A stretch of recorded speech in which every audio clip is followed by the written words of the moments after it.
Hare Krishna. Jaya Radha Madhava Kunja Bihari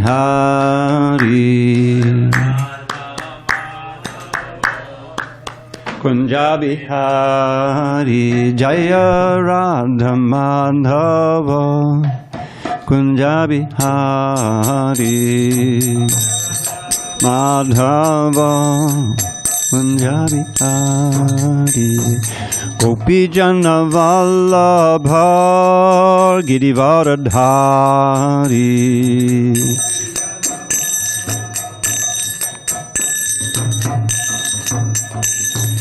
Gopi Jana Vallabha Girivaradhari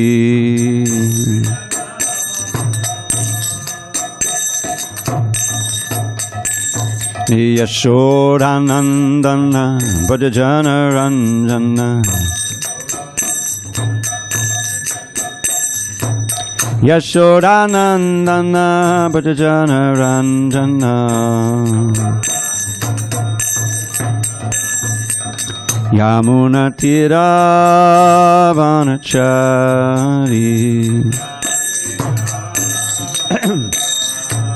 Yamuna Tira Vanachari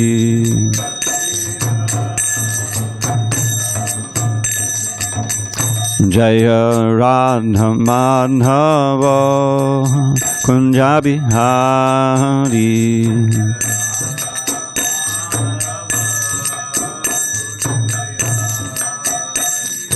Gopi Jana Vallabha Girivaradhari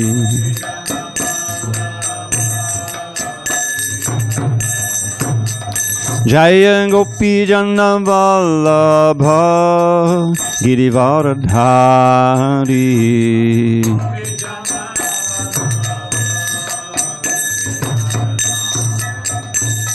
Yashodanandana Bhajana Ranjana Yashodanandana Bhajana Ranjana Yamuna Tira Vanachari Yamuna Tira Vanachari Jaya Radha Madhava Kunja Bihari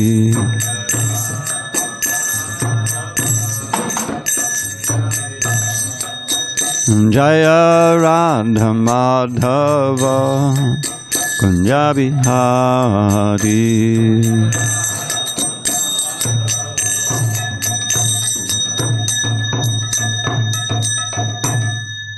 Jai Om Vishnupad Paramahansa Padavijikacharya Ashtottara Shri Srimad His Divine Grace Srila A.C. Bhaktivedanta Swami Prabhupada Ki Jai ISKCON BBT Founder Acharya Srila Prabhupada Ki Jai Jai Om Vishnupad Paramahansa Padavijikacharya Ashtottara Shri Srimad His Divine Grace Srila Bhakti Siddhanta Saraswati Thakur Ki Jai Ananta Koti Vaishnavinda Ki Jai Namacharya Srila Haridas Thakur Ki Jai Grantharaj Srimad Bhagavatam Ki Jai Samaveta Bhaktivinoda Ki Jai.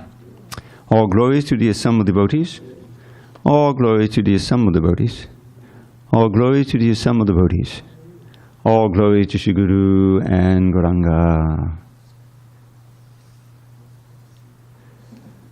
Om Namo Bhagavate Vasudevaya. Om Namo Bhagavate Vasudevaya. Om Namo Bhagavate Vasudevaya.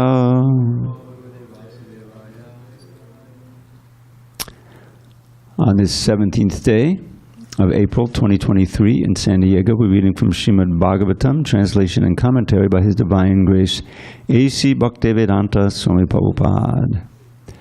And we are studying text 51 In the 6th canto, Prescribed Beauties for Mankind, Chapter 9, Appearance of the Demon Vṛtrāsura, Text 51. Magavan Yata Bhadramvo Dadyancham Rishi Sattamam Vidyavrata Tapaksaram Gatram Yachita Machidam Magavanyata Bhadramvo Dadyancham Rishi Sattamam Vidyavrata Tapaksaram Gatrang Yachita Machidam Magavanyata Bhadramvo Dadyancham Rishi Sattamam Vidyavrata Gatrang Yachitamachiram Magavanyata Bhadramvo Dadyancham Rishi Sattamam Vidyavrata Gatrang Yachitamachiram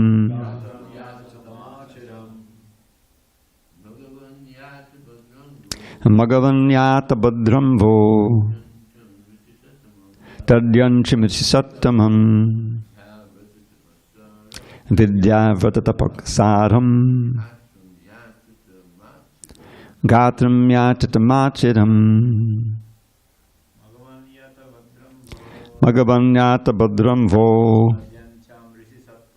Dadyancham Rishi Sattamam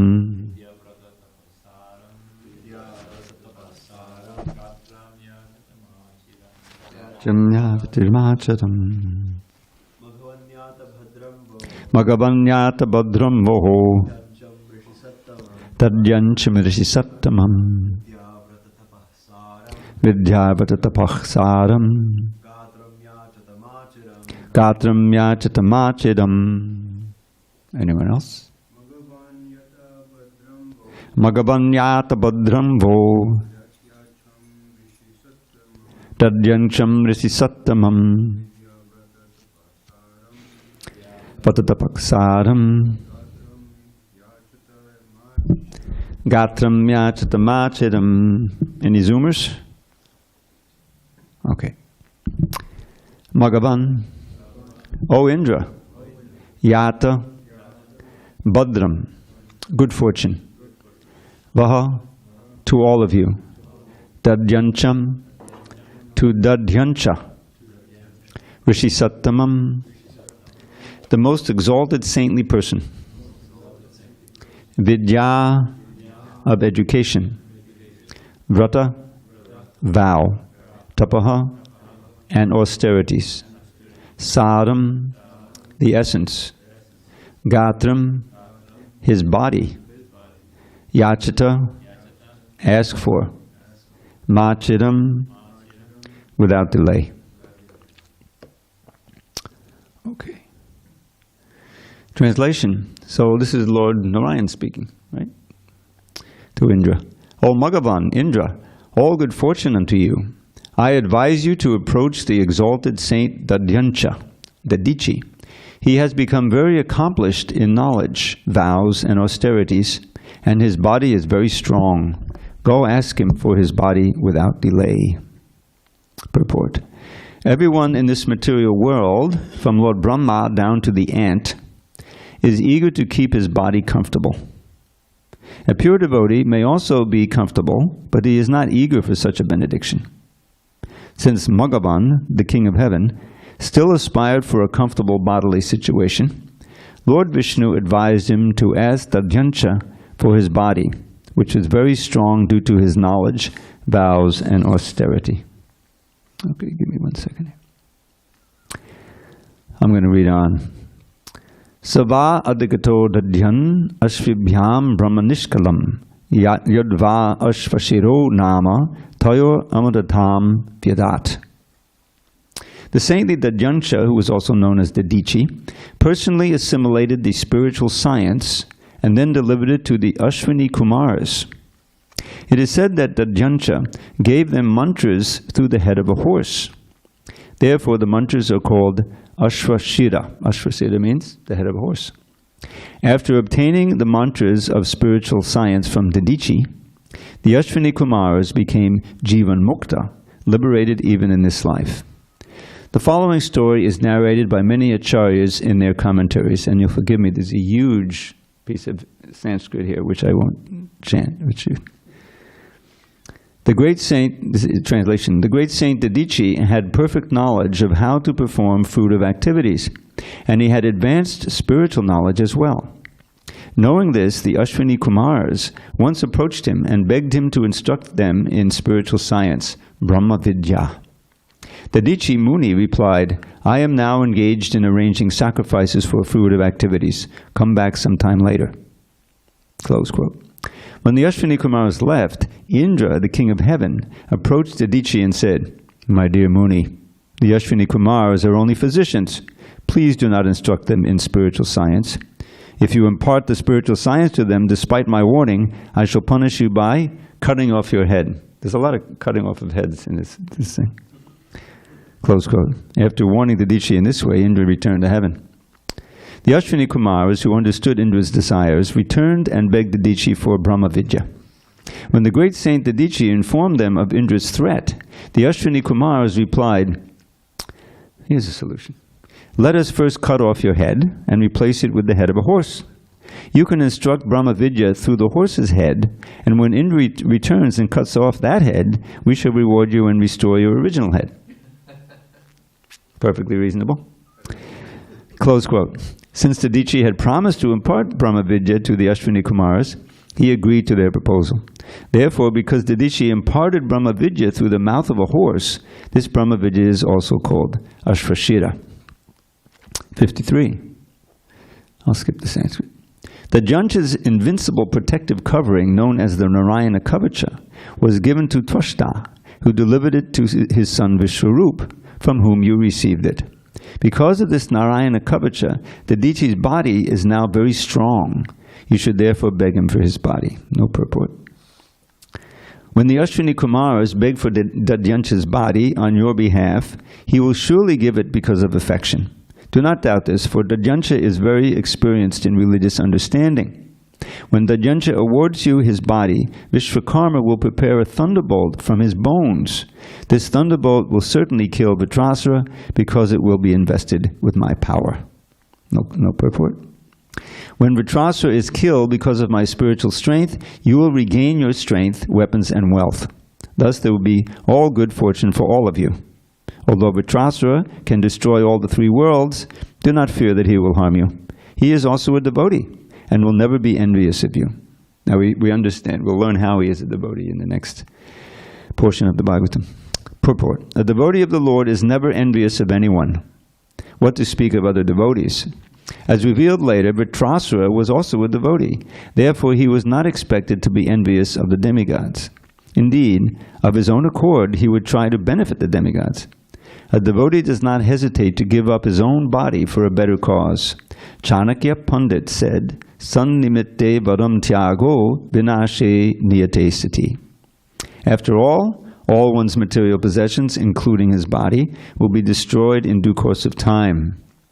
Therefore, if the body and other possessions can be utilized for a better cause, a devotee never hesitates to give up even his own body.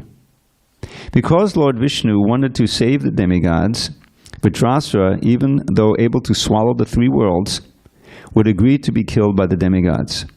For a devotee, there is no difference between living and dying, because in this life a devotee engages in devotional service, and after giving up his body, he engages in the same service in the spiritual world. His devotional service is never hindered. Thus end the Bhaktivedanta purport to the 9th chapter, 6th canto of the Srimad Bhagavatam, entitled Appearance of the Demon Vṛtrāsura. Om Jnana Timarandasya Jnanandjana Shalakaya Chakshu Unmilitam Mena Tasmai Shri Gurave Namaha. I was born in the darkest of ignorance, but my spiritual master, Srila Prabhupada, opened my eyes with the torchlight of knowledge. I offer my humble obeisance unto him and to all members of Sri Parampara and the disciplic succession. So, Bhagavatam, there's always something really far out to read about it. And this is another instance of that. So what's happening here is that Vishnu, after telling Indra in no uncertain terms that actual pure devotees never beg for material things, they beg for more devotional service. But Indra is not on that level. He's, as we learned, a sakama devotee, as all the demigods are. It doesn't mean they're not devotees. It doesn't mean they don't have important roles to play in the management of the universe, and they're performing important services. But they're in this high position. They're either in Brahmaloka or they're in Indraloka, and they inevitably become attached to their position and attached to their wealth and their longevity and everything else. So that's the situation. And we can see that is quite a contrast. Because we learn, one of the first things you learn in the temple and in the culture of Krishna consciousness is there are certain things that are contaminated, and that you don't touch them. Or you don't, one of those things is bones, except for the conch shell, of course. So that's an example, and that Prabhupada uses that example as to how the Vedas have to be accepted, even though it may be contrary to what you may think. That and the example of cow dung, right? Another contaminating thing is stool, right? You don't want to touch it. If you touch it, you have to take a shower, even your own stool. So, but the cow dung, which is stool after all, is used to purify the altar. I remember, I think when I was visiting Vrindavan one time, I went to see Burijan's house, which was bought by his disciple, who's in Washington, I forget his name, the mediator.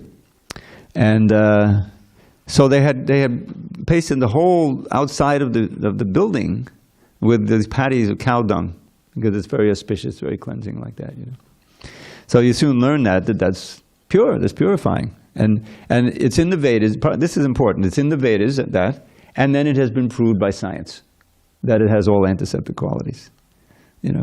So anyway, but that's not true of bones except for the conch shell. But the Jansh's bones have been empowered because his body has become very strong with the Narayana Kavacha. So the demigods are tasked with this kind of unpleasant task of begging him for his body, And I think first he refuses, but then he says, basically I'm just joking. Of course I'll give you my body. He's complete. You wanted to hear some preaching? Yeah, right. So, but this contrast, this whole business with, the killing Vṛtrāsura, with what we learn from the Nectar of Devotion, how to practice pure devotional service. It starts out with this key verse, which we should all keep on our heads, Anyabhilashada shunyam jnana karma jnanavatam. This is the definition of Uttama Bhakti, and first it begins with what it isn't. What it has to be devoid. Devoid, shunya means, shunyavadi means, devoid, right? Devoid of all other desires, anyabhilashad. In this rough category, jnana, karma, and then adi takes in everything else. Jnana means desire for liberation. Karma means everything else, all the ordinary material desires one might have, including getting one's kingdom back, or not losing it. That's all material desire. And then it says an interesting word. Every word counts. Anavratam, which means unobscured. You may be a devotee, just like these demigods, but their devotion is colored by their material desire. And sometimes that comes out, and it's the most prominent thing, especially with Indra. We're sitting here in New Govardhan, and then his most famous pastime, of course, is becoming enraged when that foolish little boy, he didn't recognize Krishna as the Supreme Personality of Godhead, bewildered their elders into stopping my sacrifice. Such insolence I never shall permit. Right? There's a poem someone wrote about that. And so, which I won't say it. But there's a whole thing where he's insulting Krishna as foolish, and then Vishwanath Chakravarti goes through all the words that he uses and shows how it's actual glorification. Have you ever read that? Very sweet how they do that. But anyway, it's inconceivable. I mean, he was raining, he convinced the clouds. Prabhupada presents in the Krishna book that these clouds are a little reluctant. It's not the end of the universe now. You sure you want to? Yeah, you should go. So he's in charge. I'll follow you on our Ravata, which he didn't do. So anyway, it's torrents of rain, not just rain, huge blocks of ice, big hailstones, and wind, hurricane, tornado winds. All the destructive force he had at his command, And so Krishna, he didn't just lift Govardhan Hill. He lifted Govardhan Hill with a little pinky, and not of his right hand, with his left hand, In this way, he stole away Indra's pride. And we know the rest of the story. Finally, he says, what have I done? Right? This must be the Supreme Personality of God, my Lord. So he offered his obeisance, but in a secluded place, so he wouldn't be embarrassed. See, the whole thing is, he's getting materially tinged. But then it happens again. It's like here. Maybe this happened before. Okay, this happened before, but he keeps losing it. So the idea is that these demigods are always tinged with that. That's why they're demigods, and that's why they're not in the spiritual world. And so Krishna here, or Vishnu, is preaching to him, and he says, real devotees, they don't ask for anything but devotional service. But still, I'll give you what you want, And he gives him this task of begging the bones and giving it to Vishwakarma, begging the bodies so you can use Dadanji's bones, give it to Vishwakarma, he'll make the thunderbolt. And so the next chapter, I'm sure we're going to get into Chitraketu, I haven't looked ahead. But at the end of the whole pastime, I think a few chapters hence, we'll find that the whole battle is really just Vṛtrāsura provoking Indra to kill him so that he would get free of this demonic body which he had through the curse, and he can go back to Gaida. And meanwhile, Indra, as I mentioned before, it's like one of these moments. Oh no! I've killed another Brahmin. Vishwarup was a Brahmin, of course, because Vishwarup was a Brahmin because he's the son of Tvashta, and Tvashta had invoked this Vṛtrāsura demon, so he's his son in a way. So there's another Brahmin. So then he gets pursued by sinful reactions. In other words, every time he gets into one of these things, he's a loser. And Indra has to get chastised. So what's the lesson for us here? This is, I think, a extended explanation of don't tinge your devotion with material desires. The Bhagavad Purana is wholly and solely about the supreme Dharma. Dharma projitakaitavo tra. Here in this Bhagavatam. Gopi Purana has a nice series of lectures on the Bhagavatam. And this word atra appears 3 times in this verse, because it's all about the Bhagavatam itself. And so in this Bhagavatam, in this Vedic literature, all the cheating religions are kicked out. And cheating religions are any that are tinged with one's own desire, up to and including, says Sridhar Swami, the original commentator, the desire for liberation. And as I pointed out many times, Prahlad Maharaj makes this very point in his prayers to Nrsingadev. Prayena deva munayo soba mukti kama. Mukti kama means a lusty desire, selfish desire for one's own liberation. And what's the proof? They leave the people suffering in the cities and everywhere. They go to some secluded mountain or jungle somewhere and meditate for their own liberation. So they're sadhus, but they're not on the level of the sadhus, as Prabhupada points out in a lecture I heard recently, who take the risk and sometimes lose their life, as that's also mentioned here. They're ready to give their lives. Prabhupada would invoke Jesus Christ as one of these, for the benefit of others, right? Benefit of others. And this is Krishna's instruction too. One should, where that famous verse has been invoked several times recently. Etavad janma sapalyam dehino ihi dehishu prana arta diyavacha shreya acharanam sada. Thank you. So it's interesting. This chapter is divided into 2 parts. The first part, he's stealing the clothes of the gopis. That's way out, the highest, rasa you can think of. And then there's a break, and then it's sometime later, because don't forget the gopis, they were practicing this Katyayani Vrata in the wintertime. right? Which is austere. They're going bathing and, you know, but they're hoping each one of them to get Krishna as a husband. So when that's through, that's when he steals the clothes, right? So to fulfill their desire. So it's winter, but then later on, he's going, I think it's summertime when he's going and wandering with the boys. So it's a lot of time later. It's two parts. So he's praising the trees. How the trees are so generous, so tolerant. You know, they'll give their fruits, they'll give the flowers, they'll even give their wood, their own body, and they never complain. They give the shade, you know, so many things. And so after praising them, then he gives the verse that we should also emulate them in that way.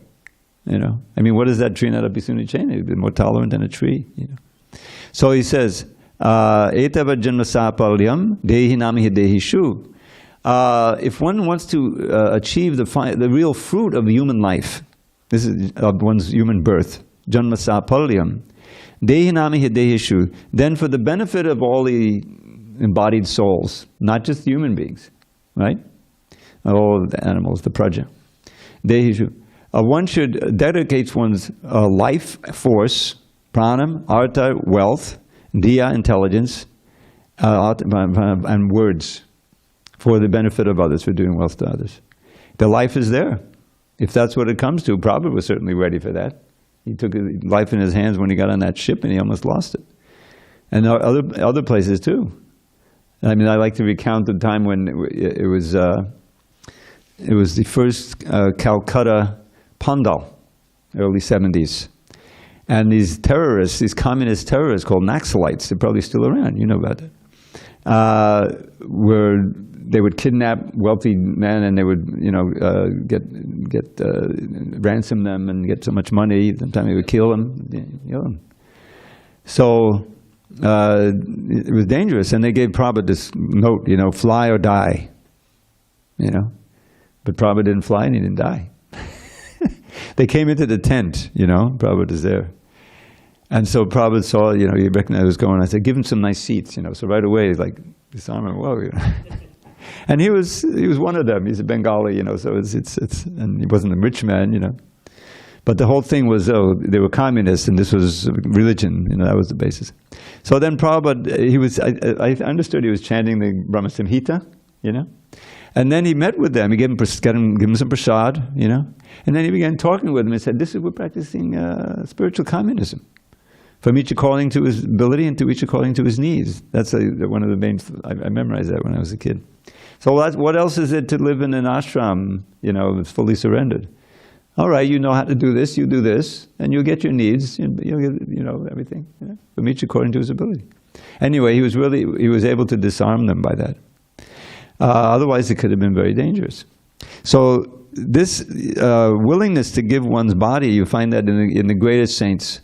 You know, what is this wandering around, you know, and like our you know, great acharyas, the 6 Goswamis.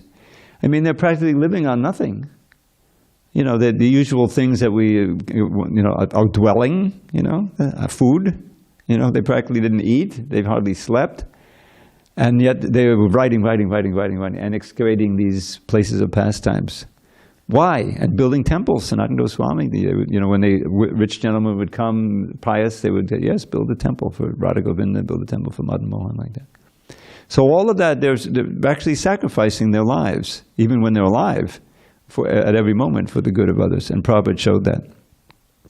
So the Dichi was on that level, and he would sacrifice his life. He would say he was not attached to the body any more than we would, you know, attach to a car or something, you know. And his body had been empowered because of the Narayan Kavacha and so forth. So it's a stark, and then when we get to the end of this whole pastime, which includes Chitraketu and a lot of lessons there, as I pointed out, these prayers of Vṛtrāsura are just wonderful. They're amazing. Aham hare tava paraika mula dasanu dasam bhavatasmi bhuya. He's praying, he's lying there, you know, bleeding out basically. And or Indra is 1 year it took him to cut off his head with that powerful thunderbolt.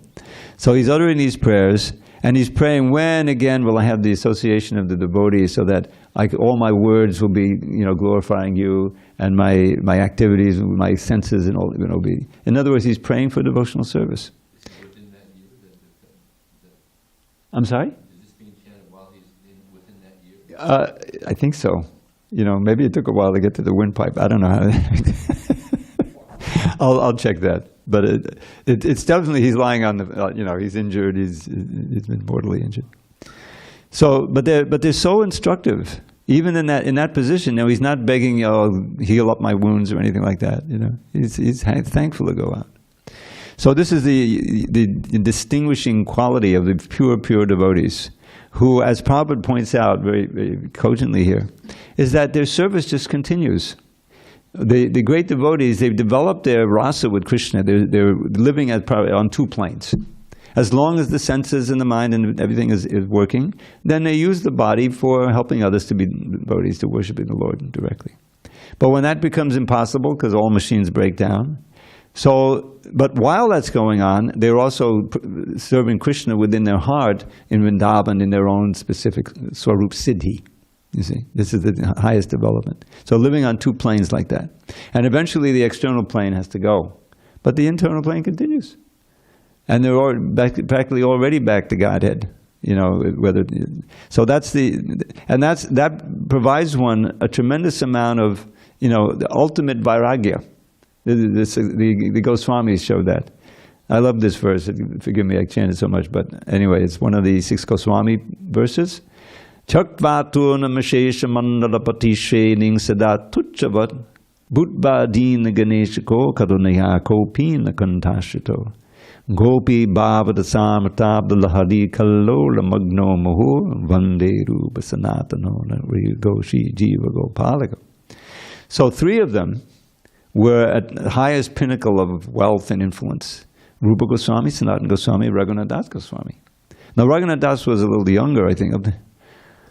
I don't know if you all heard this, but for all these years, until maybe a year ago, I was under the impression, I think most of you are, that Rupa and Sanatan were older than Lord Chaitanya. He met them, he had just taken sannyas, he was 24, right? So you figure they're all in their 30s, they're responsible. No, they were both younger than Lord Chaitanya by 1 or 2 years, which is pretty amazing. They're given that kind of responsibility at age 22, 23. So they're very exceptional, obviously. So at that age, and Raghunath Das was even younger, I get the impression, like 20 or something. So they're all very young. And they were just completely taken with Lord Chaitanya. When he appeared, famously in Ramkeli, they offered that Namo Mahabhadanyaya Krishna Prema Padayate. Krishnaya Krishna Chaitanya Namne Gaura Jai Namaha. I hope you all know what that means. So Mahavadanyaya means Namo Mahavadanyaya. You are the supreme giver of charity, right? So what is that supreme charity they're giving? Krishna Prema. It's the most valuable thing. So the point is they gave up billions. A whole boatload of gold would be worth billions today. And, it was giving up uncounted riches, influence, position, name and fame, as tuchavat, not worth anything. It's worth less than nothing because it bewilders you into thinking that you're wealthy and influent, that you're something. It's Maya's trick. So they were completely enlightened, meeting Lord Chaitanya, gave it all up, and they went to Vrindavan. And the second line is very important. Bhutva Dina Ganesha Ko. Dina, that's us, the wretched of the earth. Dina Gana. All the people who don't know about Krishna. All the people you meet in Balboa Park, and the fortunate ones take a book. Right? Gana Ishako. To become the leaders of those, to lead them away as far as possible from Maya to Krishna. For that sake, they took on, the torn clothes and the lifestyle that I mentioned, the super austerity. So from the wealthiest, they came down to the ultimate in penury, which is poverty. But they were really the wealthiest. And the third line says it all. Gopi bhavada samatabda lahari kallona magno mohur. Again and again, they're diving into the ocean of the highest bliss of Gopi Bhava, for Krishna. At every moment. It's like, we're so used to sense gratification. Can I get it? Can I get it? Can I get it? Let me get it. You have to work hard and work hard. Then you may or may not get it. If you get it, oh, now I'm enjoying. Oh, no, now I lost it. Okay, now I have to try to get it back. Or it's over. It's temporary. The intelligent don't take their pleasure there because it has a beginning and an end, and it's the source of all your misery. Birth, death, old age, and disease. Once you know that, then you're in a dilemma. Oh God, all I know how to do is try to enjoy sense gratification. That's where Krishna consciousness comes in. You learn how to enjoy, it's not sense gratification. The happiness you feel in kirtan is not sense gratification. It's the happiness of Krishna being happy to see you dance and chant. And the more you put into it in terms of your focus and your attention and your love and your, whatever, the more you get out of it.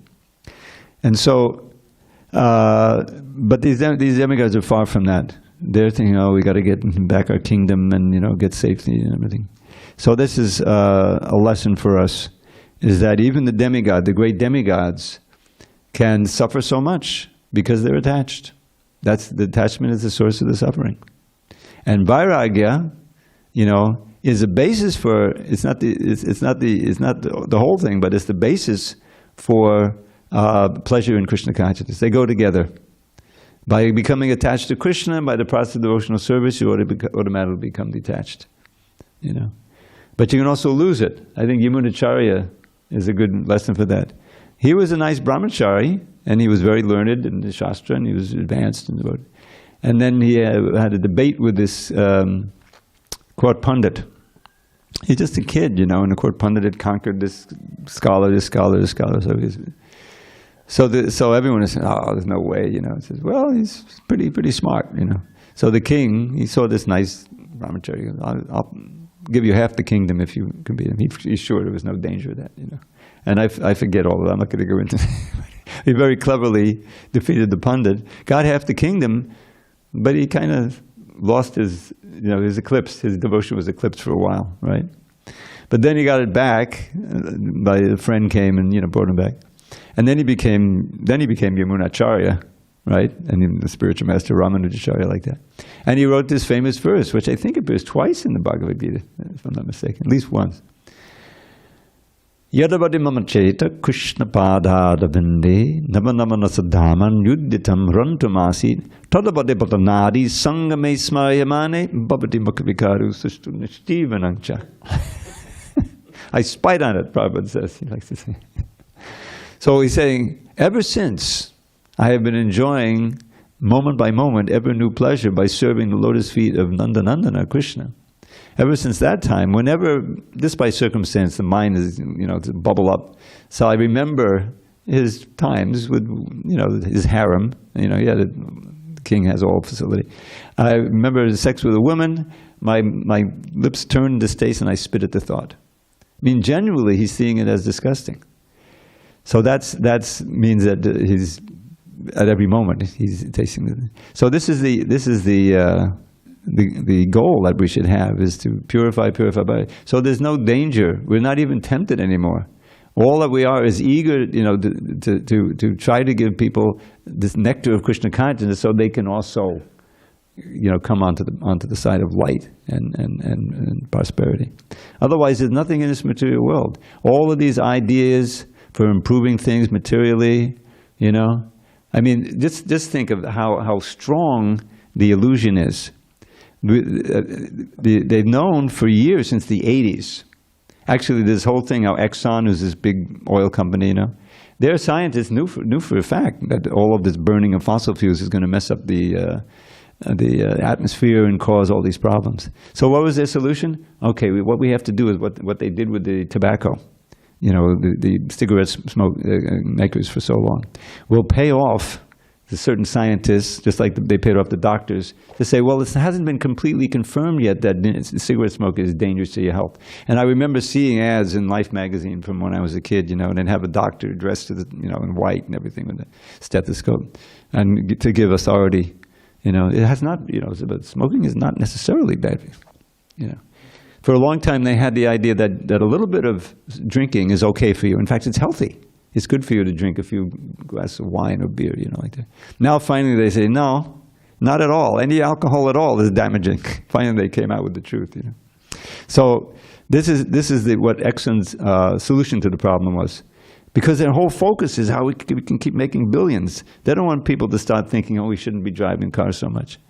This is it's demoniac. So now everybody knows. But still they're doing it. The governments can't get together. There's more greenhouse gases pumping out than ever before.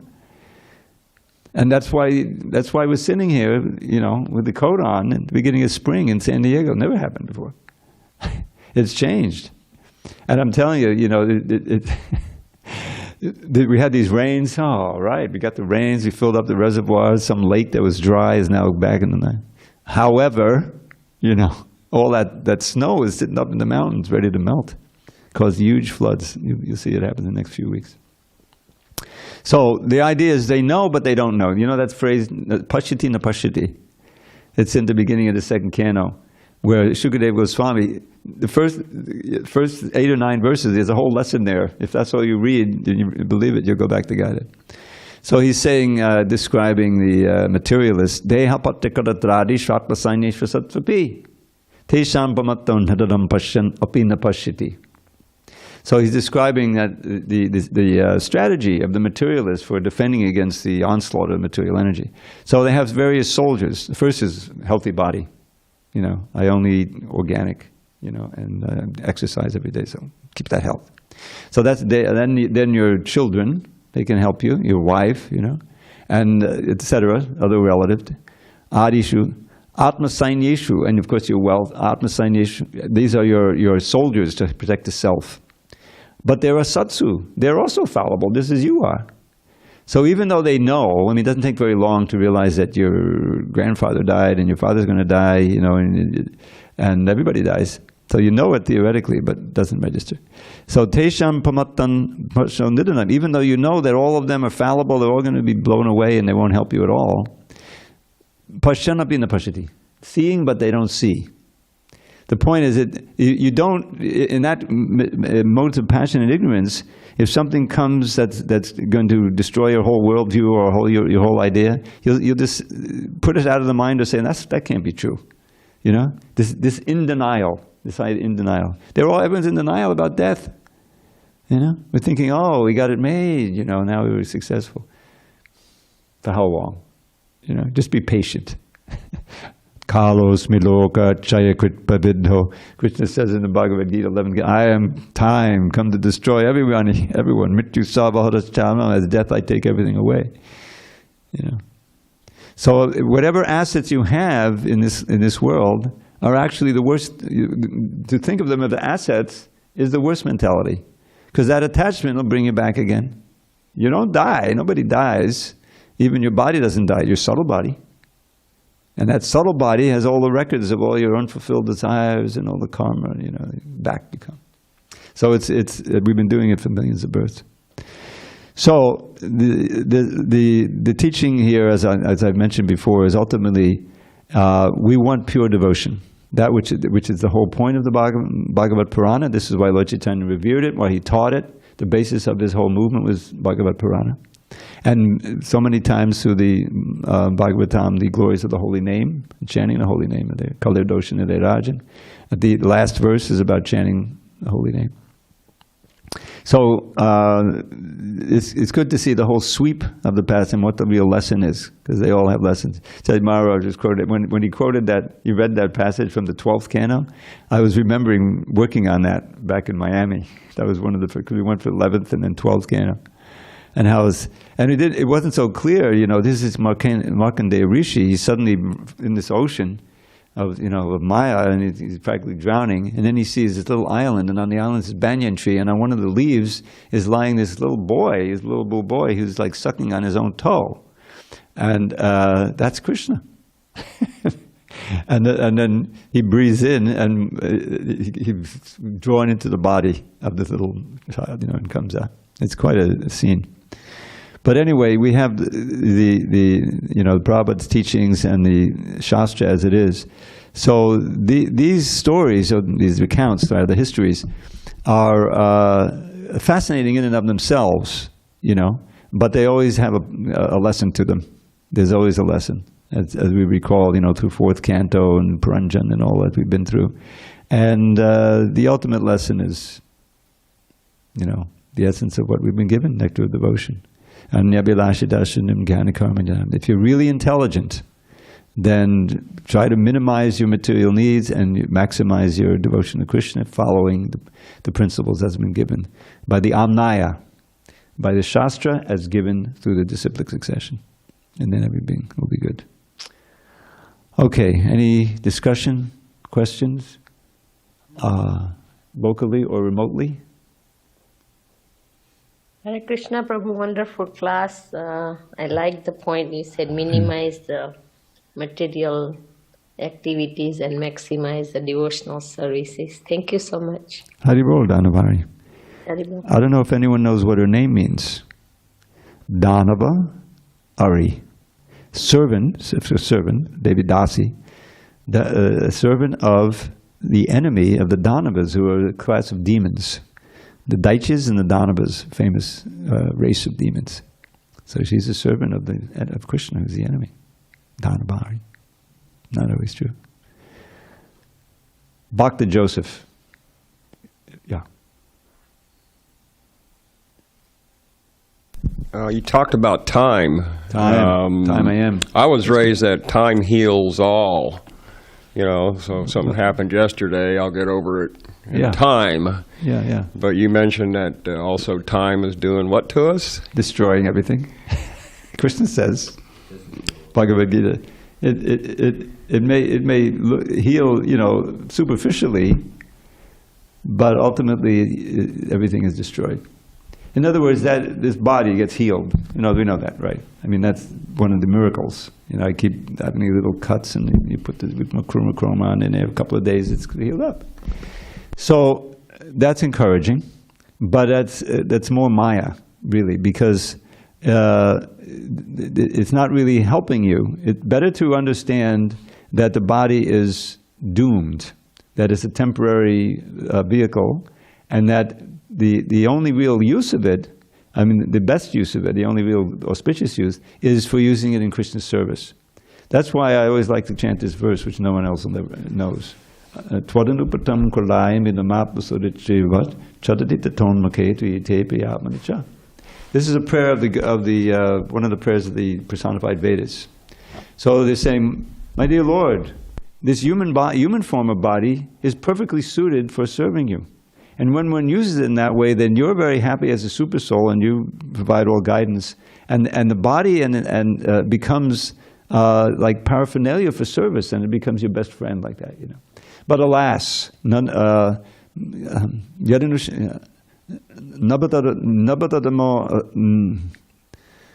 forget the third line in Sanskrit, but it says that those who don't take their pleasure in serving you, they worship the impermanent. Asadupasanaya. Asad means the temporary. Everything is passing away, not spiritual matter. They worship that. It's in the Bible, worshiping mammon, you know. And by worshiping mammon means focusing on and completely looking for pleasure there, forgetting about spirit. Then asadupasana atmahano, they commit spiritual suicide. And instead of having this very auspicious human body, which is really the chance to get out of everything, go back to Godhead, they are forced to take on, you know, horrible bodies, which are full of fear and alas at the end, you know. So that's the thing. Is that yes, of course, time also, of course, develops everything, but time also ultimately destroys everything. And if you don't utilize your assets, whatever you have, for serving Krishna, then they become like albatross that keeps you dragging you down again to lower species. So you're doing very well. These benches are all your service, and they will outlive you, probably, hopefully, and we'll always remember you. But that's what we're all trying to do. Whatever we have to offer, you know, I've been using I was good in 8th grade in English, and you know, I went to a high school and everything. And that was my education. I didn't have college education, really. But all that, whatever I learned, my mother was a teacher, and I was books everywhere. So I'm using that in Krishna service, and I'm doing my little part, for helping others, hopefully. These books, Dharma, the way of transcendence. Anyone else? Thank you. All glories to Srila Prabhupada and Hari Hari Bol.